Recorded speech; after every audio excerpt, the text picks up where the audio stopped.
All right, gentlemen, in front of you on your anvils is a cloth. Please remove it. In this first round, you will have to forge weld those cubes of steel together to make a billet from which you will make your blades. But that's not the only wrinkle. The blades that you forge must be for friction folders. A friction folder is more of a primitive folding knife. There's just a pin that forms a hinge, and the tail on the back is supported by the hand and allows you to cut without it closing on your hand. And it's gonna be kind of difficult getting all that done, you know, within the time. Your 3-hour forging time starts now. It has begun. How are they gonna forge weld all those little cubes together? What they should do is stack them all up. We got a great welder over there to weld these pieces all the way closed, and now you have a solid chunk of steel. I noticed that Harry and Emiliano instantly went over to the MIG welders and started welding cubes together. Going in, my plan is to weld this together very quickly. The material doesn't really help me in this case because instead of having a big chunk to work from, it's tons of tiny chunks that I have to turn into a big one. So the welds are the kind of scariest part. As long as that goes well, the rest should go smoothly.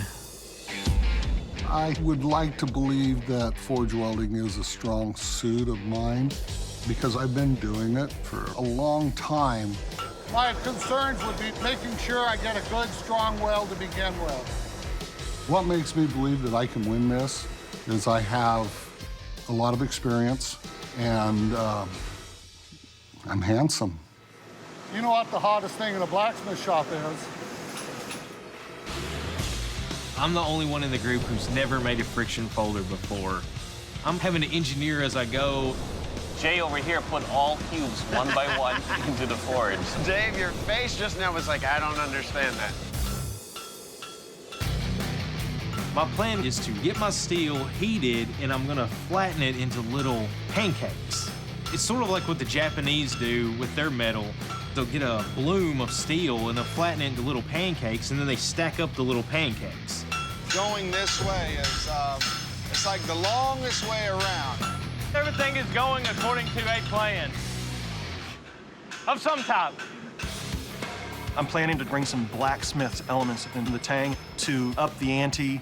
We're gonna put a scroll in it, which is gonna form a nice backstop for your hand, so you've got good, solid pressure against the handle. I've gotta be careful to do it with some subtlety.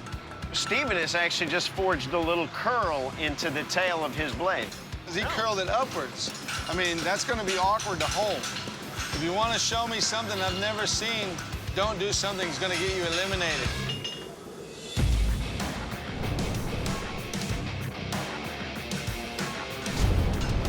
Emiliano's in the oil. He went for a quench. The heat treat is good, and now I'm gonna grind.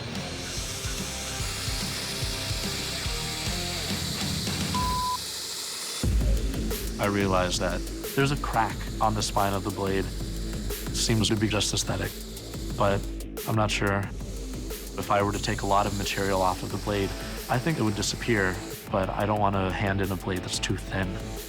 It's a hard decision, but I'm gonna leave it as is. Anybody see where Harry disappeared to? There he is. He's over at the grinder. He couldn't be very difficult to find. Santa Claus never gets seen. I've been moving pretty good with the forging. Now I'm ready to quench. I hope that I don't get a warp.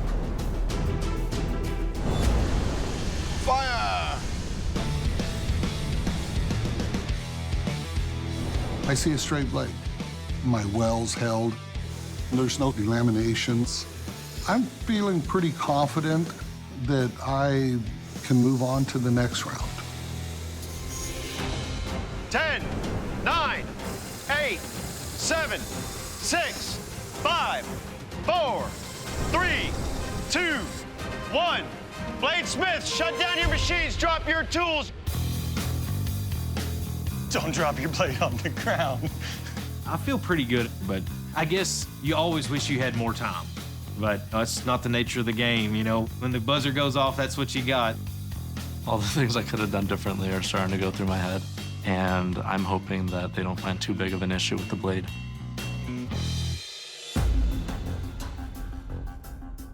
All right, bladesmiths, now it's time for the judges to look at your work. Stephen, please present your blade to the judges. Well, Steve, you killed it out there. I like how you rounded your spine over here, and I like the design. Definitely like the Maori fin up there.